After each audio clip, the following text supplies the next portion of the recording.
Welcome back to the channel, guys. I appreciate y'all stopping through, man. Today we are going to be going over Field of Dreams by the man Fluke Creations, and I have a lot to talk about on this track, bro. This track is absolutely just amazing.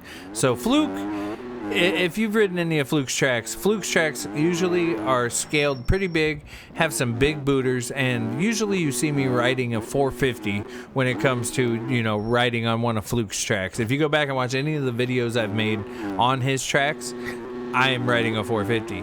And with this one, I'm on the 250 because he has fixed his scaling and made it to where it is just beautifully scaled, man. So I think this track will ride absolutely amazing on the 250s and the 450s. And then on top of that, he's got his ruts, and they just hold you so well. The roughness is absolutely phenomenal. And I'll tell you one thing, this track is actually very difficult. It is very difficult. I've spun a lot of laps on this track, and it is a very hard track. It reminds me a lot of ARL, you know what I'm saying? So if you're looking for a good, flowy, hard track that's going to challenge you, this track will definitely do that. So I think everybody should go get this, man. If you're not that good at the game, this will help you get better. And if you are good at the game, it will still challenge you and be fun, you know what I'm saying? So, but we're up here with Bill today. We hopped up on here on the on a server and we're spending some laps together, and I was like, you know what, I'm gonna make a video because I've been meaning to make a video on this track since last week when it came out, and I haven't had the time, and then I did some other videos, so I figured, you know what, now we can do one on here. I've been wanting to make a video on this thing, and then I got on it and realized how difficult it actually was. So prior to hopping in here with Bill, I was in testing by myself, and I did like 65 laps, something like that. My fastest lap time was like a minute 35.9 or something. And so we're going to see if we can beat that in the video today. I don't know if we'll be able to. And then one thing I'm going to try to do as well is to get different line choices. So some of my lap times may be slower, but it's just so that way I could show you the different line choices through different sections, and, you know, just show you overall how the track rides from every point rather than just getting one line and trying to ride the fast line, you know what I mean? I do get into a bad habit of that, especially prior to a couple videos ago. I had never even thought about it. I just was trying to go fast, and as a result of that, I was a really one-lined rider in my videos. So hopefully you've noticed. I know Bubble Boy messaged me, and he said that he noticed that I was taking different line choices, and he appreciated that. So that's a good thing for sure. I think that I think it's more keeps you entertained. You're not just looking at the same line every lap, you know what I mean? So I really thought that was a good idea, and I had been trying it, and when somebody noticed, it just let me know for sure, like, keep doing it, you know? So but yeah, man, I was gonna try to qualify for Whip Creek last night.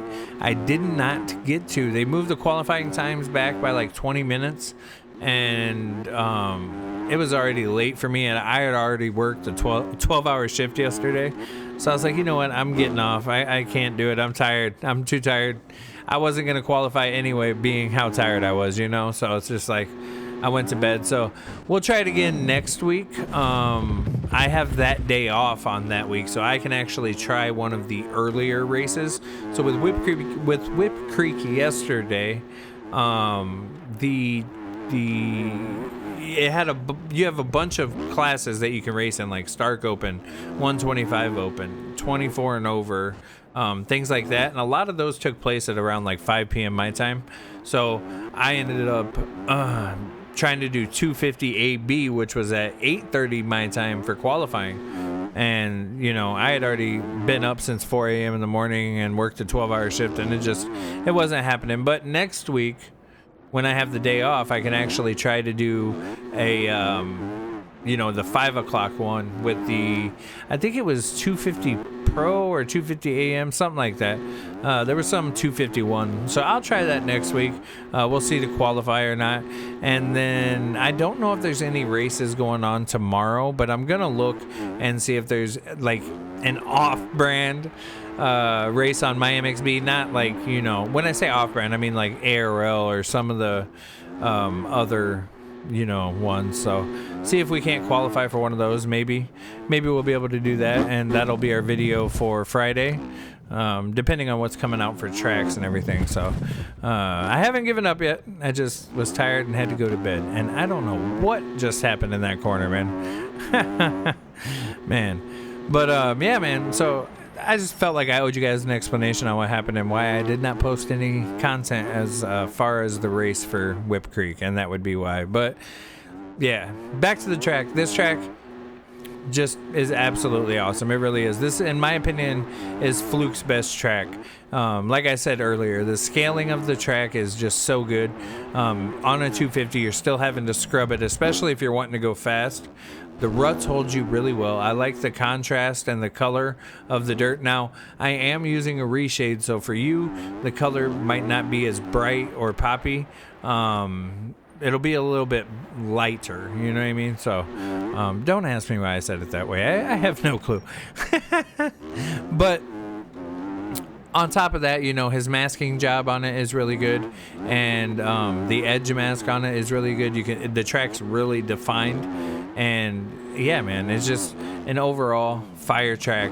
And I really enjoy the way that he has multiple ruts in each corner, kind of crossing each other and stuff. I'm gonna have to reach out to him and see how he does that, because for me, trying to get ruts that cross over or, you know, are too close together or anything like that, it's hard for me to get. So I'm gonna have to see how he does it, and then see if we can't start trying to implement that into our tracks, you know what I'm saying? So I'm trying to get better at track making, man. Speaking of which, I don't know if I'll be releasing a track this month. I'm really trying to focus on the Supercross track and make sure it's the best that I can make it, and then just trying to get the environment done. I'm just taking my time, you know what I'm saying?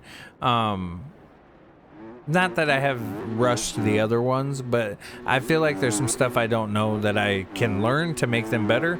And so that's what I'm really trying to do, is grow again, you know what I mean?